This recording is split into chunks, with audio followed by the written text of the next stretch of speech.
boys are back Boys in are back in town. town. The boys are back Boys in are back in town. town. The boys are back in Boys are back in town. town. Hey, that's right. The fellas are back. The Devil's Den is back. It's been a minute, Chris, We're but so we're we're so back on the back. podcast. We are so back, and you guys aren't gonna hear any more of our singing. Trust me. But we've Never, got a lot to talk about. never again. Yeah. A lot to talk about in this podcast because it feels like an eternity since we've hopped on here. Both got a little busy with school and stuff, but we're back for now. We'll see how it goes. We're trying to pump out a podcast each week or maybe every 2 weeks. We'll see how it goes. But before we get into it, let's talk about where we left off. And Chris, we left off at week 1 against Wolves. Way long ago. Way back when we won the game and we were probably near the top of the table. But currently, we're sitting 6th with only 38 points after 23 games. So not exactly ideal. And we were also knocked out of the Champions League, bottom of the group, not even in the Europa League. Also got knocked out of the Carabao Cup, which you went to that game, right?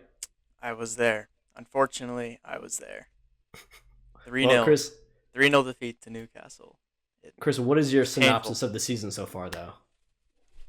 It's been a pretty rough first half of the season. I think the abysmal European campaign, the injury list, the ownership holdout, the players not performing really. Like some of our key players had a very slow start to the season. It was never really looking good for us. But I mean, I'd say maybe the Aston Villa match on Boxing Day, that was like the first sign of things starting to maybe become a bit more cohesive. Hojlund got his first Premier League goal. Kobe Mainu has also been introduced into the squad. What a phenomenal player he's been for us. You could argue he's been our best player since he's really come into the first team. So I said there's definitely some positive signs looking into the second half, but there's still a long way to go because we are 6th, only in contention for the FA Cup, and I mean we're in the Premier League, but probably not winning that. But yeah, there's definitely an uphill battle to finish out this season on a strong note. Yeah, I'm going to agree with you there. It's definitely been a rocky road for sure. And there's been few bright spots, but, Kobe coming through the squad has been huge for us. Hojlund, as of late, has been phenomenal. Yeah. But the start of the season, again, like we talked about earlier, it just has not been exactly how we thought it was going to go, especially after we had gone to that preseason Arsenal match together. We even vlogged that. Yeah. And we had so much momentum. Much momentum. Talk about Sancho, the whole Sancho situation too. Like so much behind the scenes stuff as well. Yeah, just a lot of drama. Yeah. Usually United. There's never a dull day when you're a United fan, and that doesn't always mean it's a good thing. But anyways, so on the whole, I would if I'm rating the season out of 10, I'd probably put it at a 3 right now. I don't know about you, but what do you think you would rate the season? Because for me, it's like a 3. Yeah, Ten Hag is just not delivered. Yeah, the European campaign was pretty embarrassing, like really, really embarrassing. Finishing bottom in that group. It wasn't an easy group, but it had like Copenhagen in it. I knew we played well, to be fair, in their matches, but still, you should never be finishing 3rd or 4th in that group. That alone knocks like 4 or 5 points off the season, and the pretty rough league results too. But I would say we've lost to Nottingham Forest. We've lost to who else have we lost to? It's pretty big. I can't even remember right now, but we've had some pretty big losses. Like I think Brighton destroyed us. Arsenal. City beat us 3-0. Arsenal beat us when. Yeah, just a lot of games that have not really been good for us. Beat Chelsea though. Still beat Chelsea. I was also at that game. I had a very, very good seat. So that was probably the best experience of the season for me so far, was that match. I was like 2nd row back to the left of the Stretford end, right behind the goal. It was amazing. I was very lucky to get, and I got those seats for cheap too, which was nice. But unfortunately, that was the only real good match I've been to this season. I've been to maybe like 4 or 5, and all the others have been horrid. But yeah, it's been pretty bad. But as of lately, though, it's been pretty solid with the form we've been in. Last couple of weeks, it's been good. Yeah, we had that 3-0 victory over West Ham. We had the 4-3 thriller against Wolves, and then we had the 4-2 victory over Newport County, I think it Yeah, was. And Newport then County. and Yeah, was Aston Villa before that, I think or was no, it there wasn't another game? before that. I don't even remember, Uh, but I don't I know. know we haven't lost in 2024 yet. Yeah, I mean, 11 goals scored in our last three games. Pretty good. Hojlund, Garnacho starting to score a bit more. Mainu's gotten a couple of goals in his last two games. So yeah, it's been from an attacking standpoint. Rashford starting to put in some better performances. Um, so especially also from defensive and like midfield uh, perspective, we're getting key players back in their preferred position. So getting Casemiro back, Lisandro, which we'll get to, but when he was back for those two games, made a massive difference. Having Luke Yeah. Shaw back at left back, it's been those are like our key players, and having them fit and playing in their preferred positions is vital for us. Yeah, I was actually going to ask you just kind of something similar to that. What do you think has really been the problem so far this season? I think it's a mix of a lot of things. There, I feel like the atmosphere at the club kind of has diminished a bit since this time last year. Like right after we won the Carabao Cup, spirits were so high. You know, we were going into the Europa League quarterfinals, I believe. We just won the Carabao Cup, and then I think since that point, there's been a steady decline in kind of club atmosphere and feeling just in general because of many things. I mean, we had the big Liverpool loss right after the Carabao Cup when the whole Glazer situation dragging on for like over a year at that point. There's been a lot of external factors affecting our really attitude, I guess, on the pitch. But then there's also Ten Hag has to take some credit for it this season. He's not immune to criticism, obviously. Um, his some of his in-game decisions, his structural decisions haven't been what they were like last season. Given he has a much bigger injury crisis, or had a much bigger injury crisis at the start of this season. Um, so I mean, having to start Johnny Evans, who hasn't really done that like uh, bad to be fair, but like still starting Johnny Evans center back for Manchester United in 2023 should never be a thing. Um, so it's really frustrating to see the options he's had, and he's had to deal with a lot of off pitch drama as well, like the Sancho situation. I mean that stuff affects the players, especially since a lot of them are mates with Sancho. It's I think so. A lot of different things that affect our performances uh, is a reason for where we are now. Yeah, I put a lot of it down to. I mean, obviously you can't just put it all down to this, but I put a lot of it down to the injury crisis because it's been unprecedented how many injuries we've had. We up until pretty much the last game, we haven't had the back line that we had last year Yeah. starting at all, pretty much. I mean, you think about the center backs we've had out. There was a match, Mhm. I was actually watching the highlights of the West Ham match from earlier in the season. So, not this most recent one, but Mhm. the one before then, where we lost 2-0. And we had ended the game with Johnny Evans as center back, along with Kim Walla, Yeah. Yeah. believe is a 19-year-old French Mhm. youth academy player who you can't just throw a 19-year-old into the fire with Johnny Evans in the back against a team that's in the top half of the Premier League and a team that has players like Jared Bowen and Kudos and Mhm. Paqueta and all these pretty solid attacking players. So it just, I mean, obviously you have to have the next man up to mentality, but Mhm. at the same time, it's been pretty crazy how unlucky we've been with injuries this season. You know, having Casemiro not being able to play most of the season until recently, and then Lissandro Martinez, he's been injured for most of the season, and now he just picked up another injury. There's another thing, and then even when Maguire Yeah. caught some form a little bit, he was the December player Mhm. of the month for, was it Mhm. December or November? One of those. I think it was December. Mhm. He was the player of the month in the Premier League, which is Yeah. crazy. No one would have thought that Maguire would have done something like that. So it just shows you how much form he was picking up, and then he gets injured. So it's just really a shame because anytime we get any sort of momentum, it seems like there's always something to stop us. You know, it's always a 1 foot forward, 2 feet back type Yeah. situation. And so even with this good form that we've had over the past month or so, we just got another injury, and Lissandro Martinez is huge for us. He's just, I don't think, honestly, he might be one of our most important players, especially when it comes to being in possession. And Oh, when you definitely. have Yeah. when you have Maguire and Lindelof playing, because Ten Hag doesn't like to use Varane and Maguire together, it's back to the same old Manchester United where it's really we can have some decent moments, but also very shaky moments where Hmm. we give up like two or three goals that are just basically off our mistakes.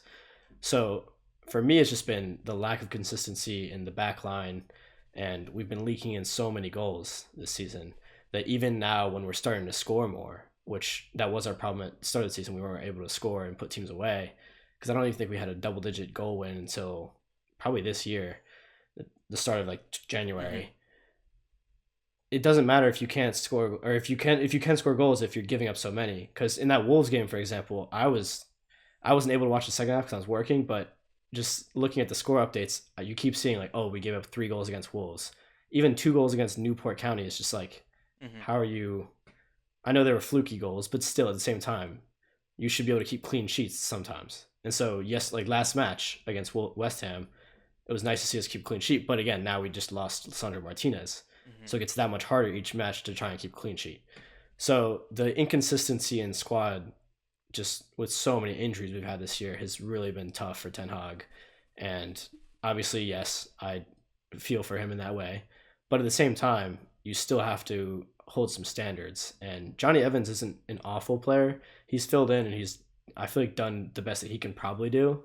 Yeah. But realistically, He's like I 35 or 36 or something like that.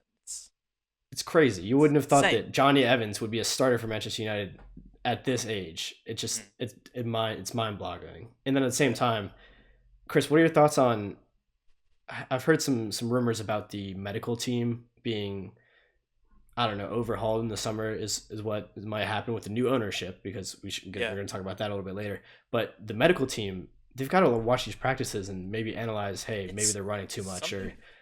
there's got to be Yeah. something in practice. Something's Is been going on because it started in the summer. We saw Ahmad and Mainu get injured in back to back preseason games. I think we were he got Ahmad got injured during the Arsenal match. I think that we were at. yeah, Um, so like some of these problems have gone back, a couple months now, and especially players coming right back from injury, immediately getting injured right after. I mean, the Martinez one. Who is it? Suchal, who was yeah, collided with him? Suchek, yeah, Suchek, Suchek, or no, Sufal actually, my bad. Sufal. Um, Yeah, the you right can't back. say that's Martinez's fault necessarily. Like he did kind of like it was unfortunate, the way he landed and stuff. But like, is there something like that are in our rehabilitation process that's not keeping these players 100% fit when they come back? We saw Mount get injured early on in the season, came back for a couple matches, and then he came back with an even more long term injury. So it's definitely questionable. Obviously, I'm no expert on any of this. Um, and I mean, you can't not even at United. Like, look at Real Madrid; they have a bunch of ACL injuries right now. I think it's happening out in like all of football right now. I think it can come down to maybe the number of matches played per season. That number is way too high, and teams are playing way too often. But in terms of United, there definitely questions should be asked about the medical staff and how they're keeping our players fit, our everything involved with that, and it's definitely frustrating to see, especially when players come back from injury to go right ahead and just get injured again. It's like, what's the point of coming back if you're just going to get injured? But obviously, sometimes it is unfortunate with Martinez. It's you can't fault him for that collision. So like Yeah, sometimes it happens, but it's when it happens consistently like that, it gets very frustrating. yeah, and it's weird specifically for certain players too that Martinez now, it seems like he's starting to have a little bit of an injury problem, Yeah. that maybe we do need to give him more rest time, and it might be more Hmm. valuable to keep him out for a little bit longer, because it seems like this is at least an 8-week injury. Yeah. That's at least, and so that would have him missing a fair amount of Man United games that are pretty important. Yeah. You got It's like 2 months. City, Aston Villa, so many big games that he could be missing, which is Hmm. just which really sucks. But again, at the same time, if you bring him in early again, he's going to miss even more. So there's no point. I just saw a clip the other day about Michael Elise, a Hmm. potential target for us in the summer. He was playing for Palace and he'd just come back from an injury, and he got subbed on in a match. And then I believe it was like 16 minutes after he came on or something really Hmm. quick like that. He had to come off right again, and he was just waving over to to the sideline. He was saying, Yeah, "Hey, it doesn't feel right again." So it's just there's something with yeah, these medical teams where they're just rushing these players back because they would just want them back. So I don't know what exactly the problem mhm, is, and we don't have the know. We're yeah, not in the know on that sort of thing. Like we don't know it's, like whether the yeah, players are asking to come back earlier, but hmm I don't know. especially It's tough. with the Martinez incident against West Ham. He like when he went down the first time, like you could tell in his face, like his hands like in his face, like he was like, I don't think I can carry on. And somehow he was able to come back on. I think because he wanted to play, but when the medical team sees something like that, don't you think they should take precaution because he is has just come back from a long term injury. I know it's a different part of the body. It was his knee instead of his foot this time. Um, but like still, it's when he went down, he looked distressed. Um, Yeah. I mean, it was like we were all like, oh, he's fine when he came back on. But then he went down again, and we were like, yeah, he's done for. Yeah, I mean, But you could see in some of the pictures they posted, he hmm was just on the ground with his hands in his yeah, face. like why are And you coming back on after that? It's yeah, take him off. The commentators, I don't like commentators anyways, but they were saying take mhm, him off because there's no point really, especially at that point in the exactly. game. I believe It we were was pretty already late in the game. 2 We were nil I think we already, were I'm pretty sure. two. Yeah, so It it's was what either are we two or doing three keeping nil. him on? Yeah, so I don't, it just seems very illogical to me. I mean, Mm-hmm. we're no doctors, but Yeah. when you see him down on the floor in pain, Mm-hmm. there's no need to risk that. So I don't know whether that's Ten Hag's Like call of saying, he felt something in his knee. I don't know. yeah, yeah, and I It's don't know whether that's Ten Hag on the sideline saying, "Oh, Martinez, do you feel fine? Do you think you can come back on?" And then he says yes, and then he goes I back feel on, like or whether it's yeah, I don't know. I Martinez really is don't know. always gonna say I want to keep playing because that's the type of player he is.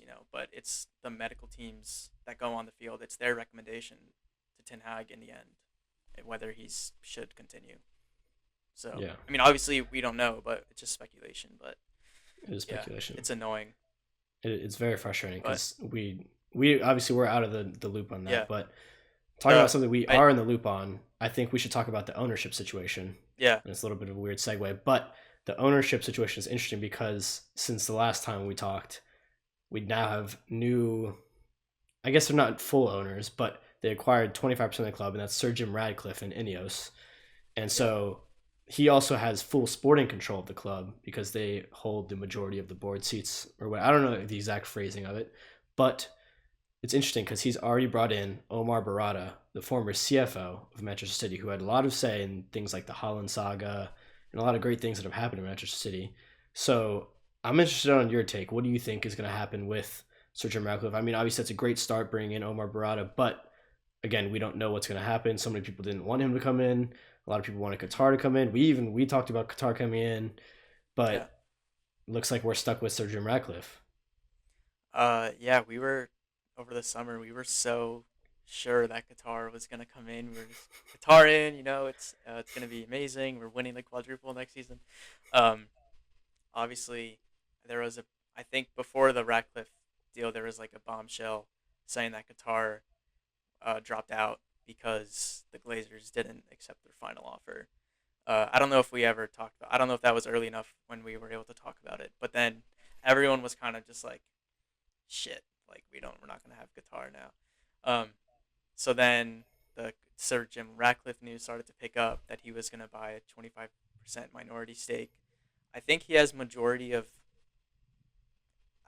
correct me if I'm wrong, like Class B shares, which are the not they're worth less, so that's why the Glazers still have more technically more ownership, but in those Class B shares, it comes with the sporting control and all the football operations. I don't know if that's Yeah, right. I think it's something along those lines. I'm not an expert on it. Um, but basically, Ineos and Sir Jim Ratcliffe have full total control of all sporting operations, all football operations. So they're going to handle, transfers, manager decisions, anything that goes on the pitch. They're going to be in charge of, um, which I think is in itself is excellent news. Um, just because it's not a bunch of bankers and accountants, deciding who to buy and everything. Um, so I think they can work well with Ten Hag. It's interesting to see what they might do in the summer. Maybe they'll try to start fresh and bring someone in. Maybe they're doing some research right now. We'll see, but I think it's definitely a bit of a relief for United fans to know that the Glazers are slowly releasing their grip on United that they've so uh, so much had so horribly had over the last like 15 years. So it's good to see a slight change in direction for the club, and I think that maybe given the right people in charge, Omar Barada is a wonderful appointment. I think, especially maybe a new sporting director. I don't know if we have one confirmed yet, but if we can build a new team, have something start at the fresh for the summer. I know we did no business this winter, um, but I think that's because they're trying to get stuff sorted out.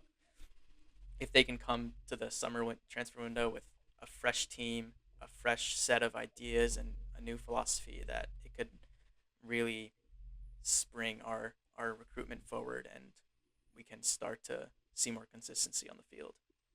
Yeah, I would agree with that. I also think when you look at the January transfer window, I'm not entirely sure that they have full control quite yet because I'm not sure that the full purchase has Yeah, gone yeah, through. it's not approved yet, Yeah, but so I'm not entirely sure, but they still have brought in Omer. Well, he's going to be coming in the hmm summer. That's yeah, another thing. He's going to be coming in the summer. So I guess we can't make any prejudgments now because they hmm still haven't done anything technically at the club. But this summer it'll be interesting to see some interesting things. Whether we buy a ton of players, whether we let go of Ten Hag, hmm whether that has impact on because Ten Hag, a lot of the players are players that he's brought with him throughout many different places, like Anthony, Lissandro, and no, I guess not really anyone else, honestly. I But mean, no, Onana. oh no, not as well. True. But anyways, when it comes down to it, they have the decision of keeping Ten Hag or all these guys, and it could be like a full overhaul, and we'll have to see whether we keep the old United ways of kind of hmm being slow in the transfer market, not getting the targets we want, or overpaying for targets and things like that. So it'll be interesting to see like whether we keep some of those old habits or start fresh and this new regime has new ideas, hopefully. But we'll see what happens. Omar Barada, hopefully he works out at Manchester United. It's interesting that we got him from Manchester City. I'm excited. I mean, anything is better than the Glazers, is my opinion. Exactly. And I Yeah. think that people who would say otherwise are don't really know what they're talking about. And you would think that Ineos, would have some type of clue what they're doing. They've done somewhat well with Mercedes and F1. They just lost Lewis Hamilton, which is interesting. Yeah. But again, we'll see what happens. I don't think we can make too many judgments quite yet. hmm Obviously, you're going to see a lot of trolls on the internet trying to say that they might suck or they might be really good, but we'll see what happens. But Chris, it's an interesting summer coming, and with the new regime in place, the new ownership, what are you thinking about Ten Hag? Are you thinking Ten Hag in, Ten Hag out? Do you think it's going to happen? Or also, from your perspective, what would be the decision that you would make if you were, in charge of the manager?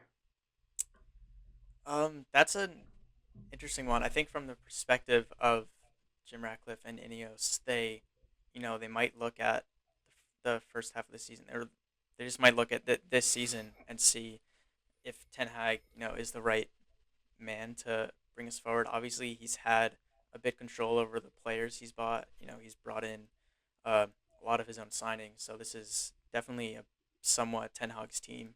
So the fact that we're underperforming is could be a sign to them that they could look for someone else, or they can stick with Ten Hag and they can say, you had a vision when you came in, and we're gonna back you. We're gonna keep that going. We've seen you give great United or career United starts to some youngsters, so he's incorporating youth in. Um, some of the signings he's made have definitely been questionable, um, but other signings have been really great for us. So I think it's a question of whether Ineos, with their own people, they want to research their own manager and kind of start with a clean slate and say, we're starting this from the ground up. Or they can say, look at United last season. They overachieved a bit, but we saw signs of a squad starting to come together and a project starting to look promising. So, um, if it was me, I would keep Ten Hag personally. I do think he's a good manager. Um, Definitely surrounded by footballing people is good for him to know when he has a bit help with recruitment and stuff. so he's not only buying from the Netherlands. But yeah, I think there's even this season there's signs that this team can perform well. And there's definitely a few pieces missing and stuff. Consistency is an issue. Injuries are an issue, but um, I would keep him and see how it goes, especially with the new ownerships, with the new footballing structure. I think it could be very beneficial to keep him and see where it goes. Yeah, I mean, regardless of whoever is the manager after this summer, I think there needs to be some backing of the manager because they Hmm. can't they can't just keep this squad and think, oh, they're gonna go win a Premier League title. Because yes, there are some players in there that I could see as long term starters, long term maybe even legends. Maybe that's a little bit hopeful, but I think you've got players like Hojlund has shown some promise, especially as of late. You've got Kobe Minu, who's been fantastic as of late, and Kobe's already a legend in my book. he started He seven. could never play for us again. He's a legend. Yeah, and he started about what 7 or 8 matches, I think, something like that. Yeah. And I don't know, he's been a revelation. Same with Garnacho has been really Hmm. good. And sometimes one thing for me that I really like seeing about Garnacho is when I first saw him breaking into the club, he kind of struck me as a player who might have a lot of attitude, who might have some problems behind the Yeah. scenes. But everything I've seen from him, especially, I think he had an incident early on when he was first breaking into the first team where he is late or something like that. Yeah. Yeah. Yeah. And Ten Hag had kind of said, hey, look, you're part of the first team now. You need to live up to these standards. Hmm. So he's been very professional about a lot of things, and he seems like a pretty genuine guy. I mean, he seems like a pretty young teenager he already has a kid. So he's got to be somewhat responsible, and well, you would hope. But anyways, yeah, I don't know. I like Garnacho. I think he's a good player as well. He plays really hard. He doesn't just play offense just like Rashford, because sometimes, in my opinion, Rashford can get Hmm. caught super high up the pitch, not caring about his defensive responsibilities. But I don't know. For me, Garnacho comes back. He helps out the defense. He also, one thing that I really like about him that I don't know if you notice, but when we're playing, sometimes he is always open to be an outlet, and so he'll come really deep to help Hmm. out Varane. Let's say Varane is being pressured on his right side, and he has to go find Garnacho somehow. And Garnacho, if he's all the way up at the top of the field, he's obviously not going to be an option, but he comes Hmm. back. And it seems like he's listening to what Ten Hag is probably telling him. So I think he's a good professional, and he seems happy in the club. You saw in the last match against West Ham, him, Kobe, and Rasmus just sitting on the banner. That was such an iconic picture. I It's mean, it's you can it's just instant classic. you can just see three legends sitting there, Yeah. just three legends in the making. It's so exciting for the future generations, and you want more players like that to come through. Hmm. So I'm interested also with, I don't know if you've been paying attention, but the U18 side at Manchester United has Yeah. not lost a single match this Yeah. season, They're like and they have been killing it. They've yeah. scored a crazy amounts of goals, and so I think I saw some report as well lately where Ten Hag was talking about how he wants to sort of not exactly manage the youth teams, because he can't be the manager of both youth team and first team, but have at least some say, just like the same structure at Ajax. Hmm. And that wasn't really a thing when he was first at Yeah. United. So like last year, I don't think he really had as much say in the youth team. Hmm. But this season, I still can't attest about how much he really has, or how much control he really has in the first or the youth team. But it seems like there's some progress being made. And I guess we'll see in the coming years whether, we might get some prospects from the U18 side, like Shea Lacey. Who's that one guy? The really short guy. Or no. Yeah, is that the really short kid who's really good, who like dribbles insane like Messi? I forgot his The name. the left back. That's Amos. There's a Shea Lacey. Yeah, that's his name. I don't know why I'm tripping on it. But anyways, yeah, there's some good prospects coming through the pipeline. And then also this January transfer window, although we didn't buy any players, we did see some players go on loan, which in my opinion was Hmm. smart because we need to get them to get some minutes. Yeah. You had Gore go on loan, you had Uh, Mejbri and go on loan, yeah. and Albro Fernandez. yeah, he's been on loan, and so it'll be Yeah. interesting to see what happens with some of those players. Hoping that it works out with them. We did see Isaac Hansen Oren. He went He on actually left. a permanent transfer. Yeah, he left for, was it Werder Bremen, something like that, some Yeah. German club, which I was kind of shocked about because I've heard good things about him. I Hmm. mean, I can't really fully attest because I Yeah. don't watch him too often, but some people were saying that he looked really good and he left. So I don't know whether Hmm. Ten Hag just didn't rate him or whatever, but it seems like Ten Hag is having more input on the youth team, which he didn't really have his first season, and that's something at Ajax that he Hmm. always had. And I don't think people understand too. The pressure at Manchester United is far different than it is at Ajax. So when he comes into Manchester United the first season, it's not like he's going to be able to completely change the youth team, and things like Yeah. that because he's so focused on just keeping his job first of all Hmm. because there's so many crazy people out there who are spreading, hey Ten Hag out after two losses or Hmm. something like that. And I was talking about it last year. I don't know if you remember, but we were debating about whether the Liverpool match was really that important. The loss, the 7-0 Yeah. loss, 7-0. which I hate. I hate bringing it up, but for me again, like I kept telling you, not that I don't remember. Like obviously, we'll still remember it. But at the end of the day, we finished third in the league. We finished with a trophy at the end of the season, and I would say we overachieved and had a great season. And I'm not going to say, oh, we had a bad season just because of one result. So for me, I think our fan base is pretty reactionary and not as reactionary as maybe the Chelsea fan base, but Ten Hag has to get results, and this season it hasn't been what it was Hmm. last season.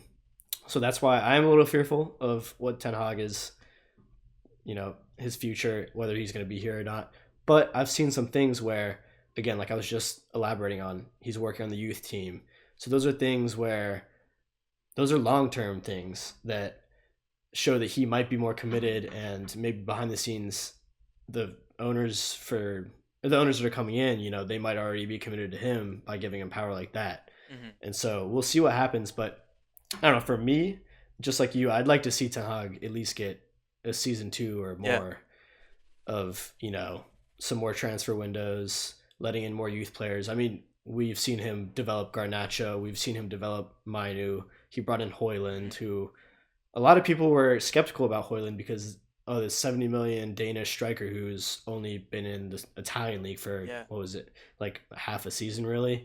So it was a bit of a big gamble, and although we still can't fully tell whether it's paid off or not, signs are looking pretty good right now because he's been playing pretty well. Obviously, it was an interesting start, but I think the whole Hmm. club was kind of going through a little bit of a transitional period, and so now that we have some players back and people are more fit, he's been thriving lately, and so hopefully that Yeah. continues.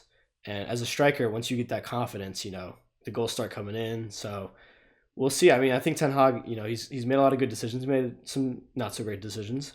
But for me, just like you, I think Ten Hag instill.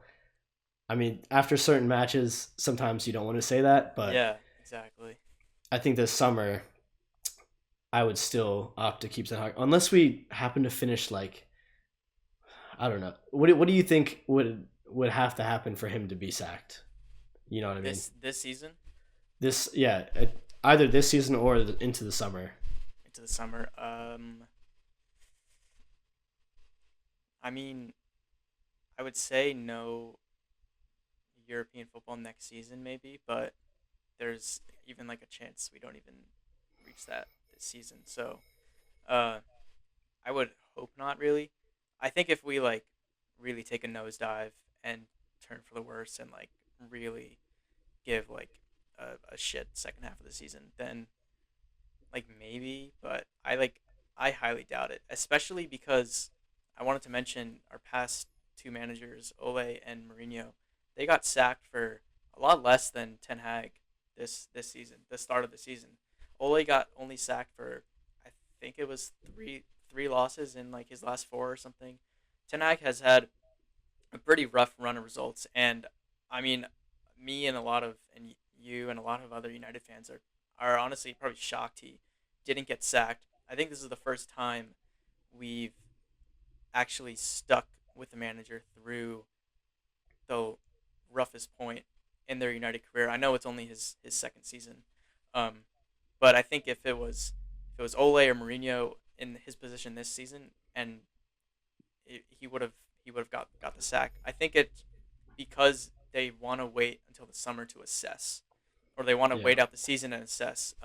Because I think obviously we got the Ineos news a couple months ago. I think that's been in the back burner for a while now.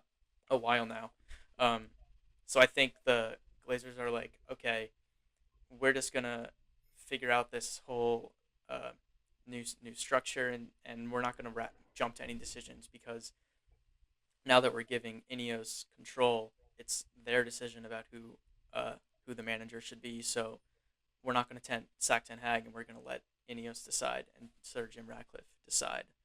So I think that was kind of why we stuck with Ten Hag during that uh, period in October, November. Like it was rough.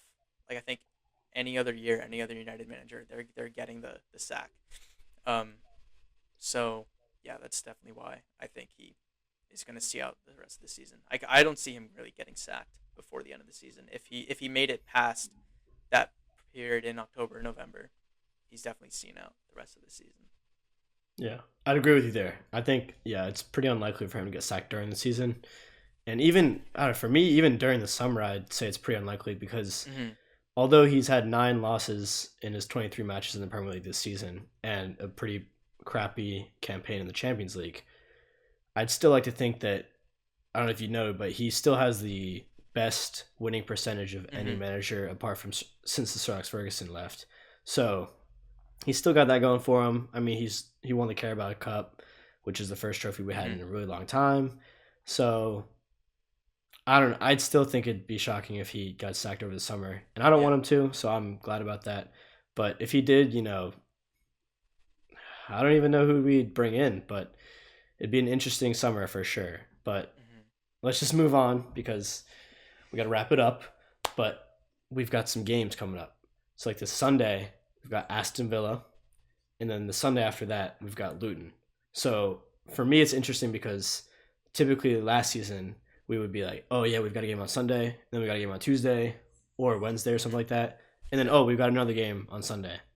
So now we're having way less matches because we're not in Europe, we're not in the Carabao Cup. It's pretty nice, but how are you feeling about these next 2 matches? Because they're both away matches at some pretty difficult grounds to go to, and we need some results. How are you Mm-hmm. feeling? Yeah, Villa's obviously going to be tough. We saw a dramatic late win against them on Boxing Day. Brilliant match. Um, but yeah, there's fourth right now. I Um, believe so, or maybe fifth. Oh fourth wait, or no, I think they're I fourth. think they're fourth. Um, they are obviously a good team, one of the best in the league this year. Um, definitely going to be a tough place to go to, but I think our past couple performances, we've obviously let in a lot of unnecessary goals. Martinez is out again, so it's going to be tough. But I mean, we do have a little jolt of confidence, I'd say. Um, Mainu's, playing exceptional. Garnacho's uh, playing with confidence. Hoyland's getting his goals. I think I don't know his numbers. His numbers have been very, very good recently. So I think there's a bit of confidence coming back. Casemiro's important for us as well. Um, that he's back in the squad. So I think the Villa match should be interesting. It is away. It's going to be tough, but it's winnable as most games are for us are winnable. The the matter the matter if we do win them is questionable. But moving on to Luton, I don't even know what they're somewhere at the end of the. Are they bottom? I don't think so. I think they've Are actually they been out of playing. Are they out of the relegation zone? I have Let no me idea. let me check on I'm that, keeping but I up with think them. they've been playing pretty well But lately. even still, we should, you know, realistically, we should be beating Luton away, no matter how well they're doing. They're Okay, 17th, 17th, 1 point off the relegation zone. but they've Yeah, also been scoring a there's lot of goals lately. and we've been conceding a lot, so that's not good. Yeah, um, yeah, they scored 4 goals against four. Newcastle, 4 goals against Brighton, 2 goals against Everton, 2 goals against Bolton, and then 1 goal against Burnley. They are 6 games unbeaten, Yeah, so they are so on a good streak. and they beat Brighton One 4-0. loss in their last 8 or last So 9. Yeah. I don't Um, think it's gonna be a gimme, but I definitely think we should win. But we again, it's definitely Manchester United. should. It's Manchester United. You never know. You never know. One day You you'll never have know. prime Barcelona turn up, and next day you'll have Yeah. Stoke City on a rainy day. Is is the game's in February though, right?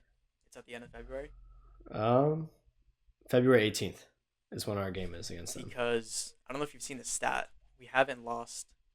Uh, uh I think it's any match we played in any competitive match we played in February. We haven't lost since like 2018. Wow, I did not know Past that. for the past 6 years, we have not lost a game in February. I don't know. I think it's in all competitions, but it might be just in the Premier League. But still, that's That's very we're impressive. we've got a good February run, so I'll bet on Well, us. we're gonna need that. So, I don't. For me personally, Aston Villa away, for me. It's a lot of goals. There's a lot of goals, or Martinez for Villa is gonna have to make a lot of saves, and Onana is gonna have to make a lot of saves because you got Maguire back there. He's probably gonna play Maguire with Lindelof. I don't know. It'll be Yeah, interesting to see if he plays Maguire with Varane because previously there was a little bit of a I don't debate know. too. Since we Villa, last talked, Varane had a little bit of a falling out with Ten Hag because he yeah, wasn't playing him. But I don't know, man. Maguire and Varane it's could not a maybe it's work, not a but it's not a very pacey center back pair. Uh, and Villa obviously have a lot of pace up front, so it's I think he's gonna want someone a bit quicker, but well, Evans obviously is Varane is obvious. pretty quick. Yeah, he doesn't like playing Ron McGuire. I don't know. I don't We'll know what see. he'll do. I think it. I think it'll be Maguire Veron. Especially Lindelof hasn't played in a while, and he's not going to drop Veron or Maguire for Evans. I don't think. Yeah, yeah, I'd I agree. don't know. So what do you think the results will be?